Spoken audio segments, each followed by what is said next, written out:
Open yourself up. Doesn't this particular fundraiser actually is being held to benefit the Democratic Congressional Campaign Committee, which of course is the fundraising body for the House, of which you are a member. Do you not open yourself up for criticism subsequently when a final product comes down, and if it is perhaps not as stringent as it might be, for critics to say, well, hey, part of the reason might be because at the same time you were regulating or trying to work out some kind of regulation deal, you were accepting, on the other hand, $50,000 a pop from people who had an interest in the regulation? Clearly I understand those conflicts, and the money influence in politics is awful, and it does not instill confidence in the American people.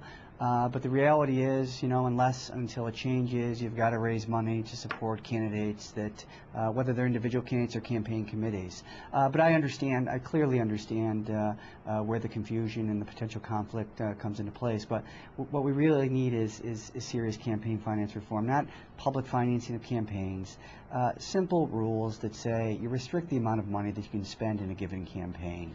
And if you do that, then you even the playing field, you encourage others to participate, because money is not an obstacle to participation.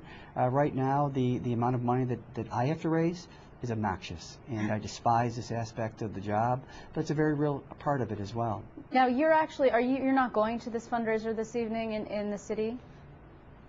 No, I didn't have $50,000 to contribute. So no, I'm not going, and so I spend most of my time here in Buffalo. I'm not really a social member of Congress.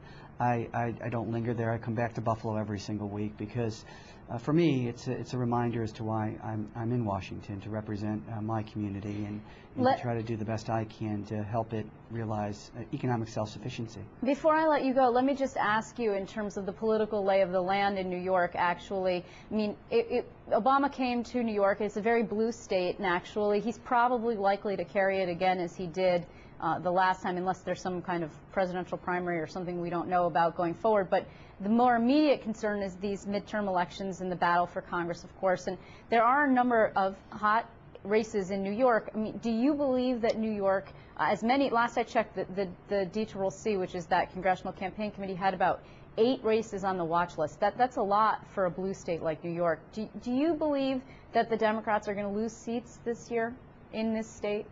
I mean, historically, as you know, the party in control of the presidency, midterm elections, they lose seats. That's a historical trend. But you know what? I think the events for which the midterm elections will be remembered have not yet occurred. I think the changing, the stabilization of the economy, the job growth is a good sign.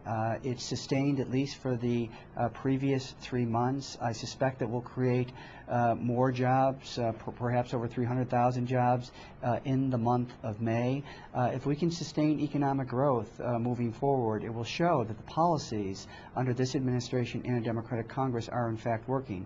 You know, keep in mind the vast majority of this debt was inherited. I mean, let's just be honest about it. It's not Democrat or Republican. It's arithmetic. And the fact of the matter is, when you finance 2 wars off budget, you deficit finance them. When you finance 2 tax cuts without budgeting for them, you deficit finance them. When you deficit finance a drug prescription program that costs almost $700 million, I mean, that's considerable. So these are the kinds of things that need to be taken into account. So this president and this Congress basically had to try to navigate through a severe economic contraction by doing stimulus spending, but it was intended to do what? Grow the economy. What have we seen statistically over the past 3 months?